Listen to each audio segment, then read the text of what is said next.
Quantis est une plateforme collaborative qui offre une palette de solutions aux entreprises pour augmenter leur performance grâce à la mutualisation de leurs moyens. Depuis 2001, avec Quantis Achat, ex-PME Centrale, nous mutualisons les achats hors production, des achats diffus pour le compte de nos adhérents.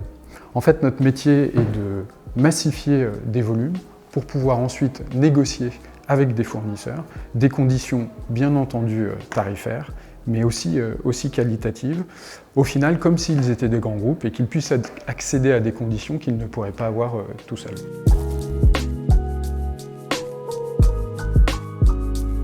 Alors, quant à notre définition de la RSE chez Quantis, en fait depuis l'origine, l'approche développée par Quantis est un état d'esprit, un engagement à construire différemment la société de demain.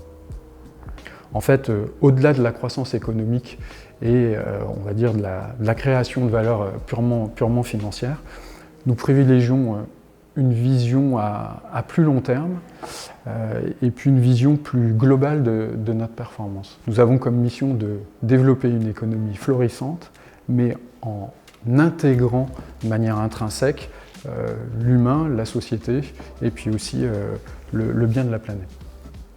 Cette notion en fait, de performance globale, c'est un concept qui a été développé par le Centre des jeunes dirigeants, le CJD, qui là aussi vise à rendre les entreprises plus performantes et responsables en tenant compte, bien entendu, des 4 axes du développement durable, à savoir l'économie, l'humain, la société et l'environnement.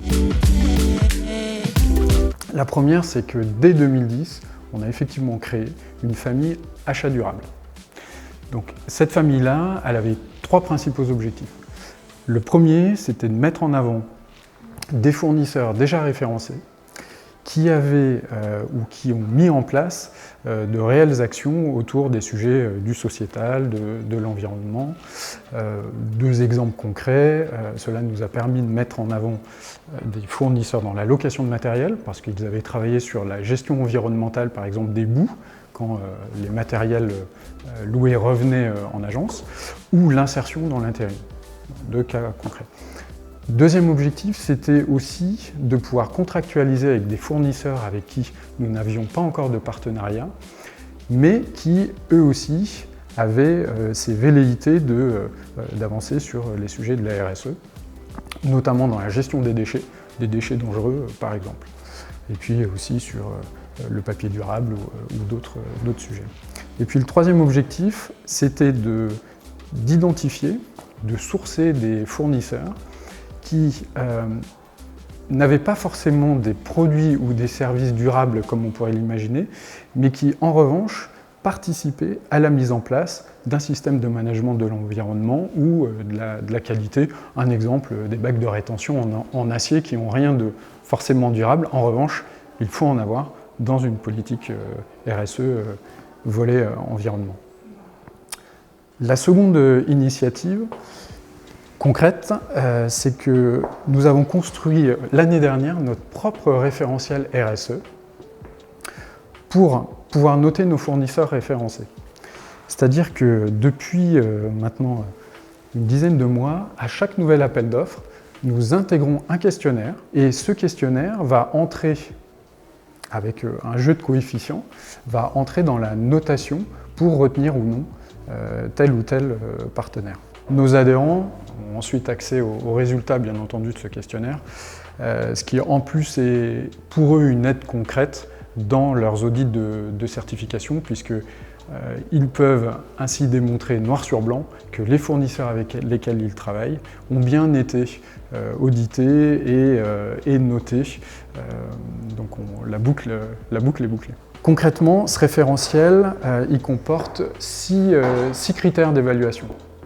La maturité RSE du fournisseur, son impact environnemental, son impact social, sa relation, son éthique en fait, sa capacité à acheter responsable et puis son évaluation RSE au sens large.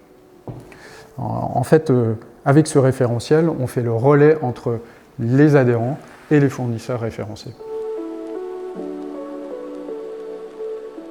tout ce que l'on a construit, nous l'avons co-construit avec nos adhérents et puis aussi avec nos fournisseurs référencés. Donc c'est bien un jeu de parties prenantes où tout le monde cherche à trouver le bon équilibre.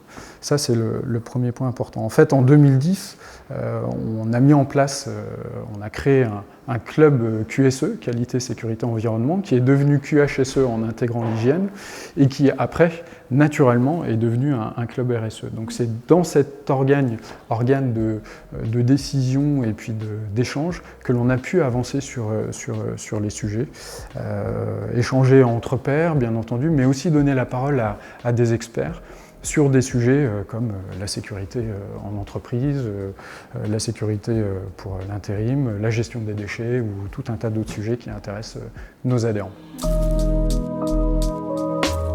Concernant la constitution de la famille achat durable, je retiendrai le fait que les fournisseurs n'étaient pas vraiment prêts en 2010.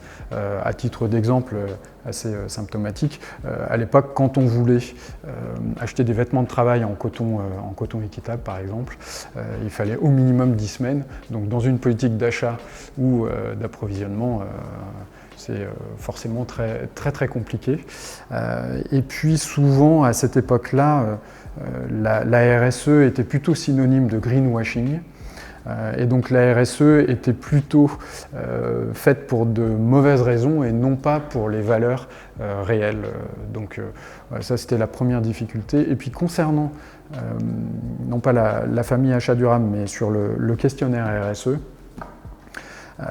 quand on a commencé à travailler avec les adhérents sur le sujet, on s'est très rapidement aperçu que en fait, les outils qui existaient étaient plutôt des outils à destination des grands groupes et pas forcément des outils réalisés pour les besoins de PME, PMI, ETI. C'est pour cela qu'au final, nous avons décidé de créer nous-mêmes notre propre référentiel. Alors en s'appuyant bien entendu sur un cabinet d'audit extérieur pour valider la démarche et que l'on soit bien en phase avec le sujet de la RSE et que ce soit vraiment certifié entre guillemets. Bon, bénéfices, ils sont nombreux. Bénéfices pour Cantis, déjà, bien entendu, en termes d'équipe, c'est-à-dire que travailler ensemble dans une entreprise qui prône les valeurs de la RSE, déjà, c'est beaucoup mieux. Et puis, pour nos parties prenantes, qu'elles soient adhérents ou fournisseurs, bien entendu, ils vont gagner du temps. On parlait de structuration, de rayonnement, enfin, les bénéfices sont nombreux. C'est un petit peu tôt pour avoir un vrai recul. En revanche, je parlais d'essaimage tout à l'heure, très clairement, en commençant à interroger certains de nos fournisseurs avec ce questionnaire, on les aide aussi indirectement à structurer leur démarche RSE, parce que souvent la RSE, c'est beaucoup de bon sens. Et donc ce bon sens, dans certaines entreprises, soit ils n'ont pas forcément les moyens, soit ils n'ont pas encore organisé leur entreprise pour que tous les outils existent, mais ils font quand même déjà de la RSE. Donc effectivement, d'un point de vue notation, on aura des retours que l'on pourra analyser plus précisément dans le temps. En revanche, là, on voit déjà l'effet bénéfique avec notamment ce questionnaire et la famille achat durable, d'avoir découvert des acteurs que l'on ne connaissait pas et puis de tous grandir ensemble sur des sujets de la RSE. C'est une opportunité supplémentaire d'avancer encore plus vite sur les sujets de la RSE.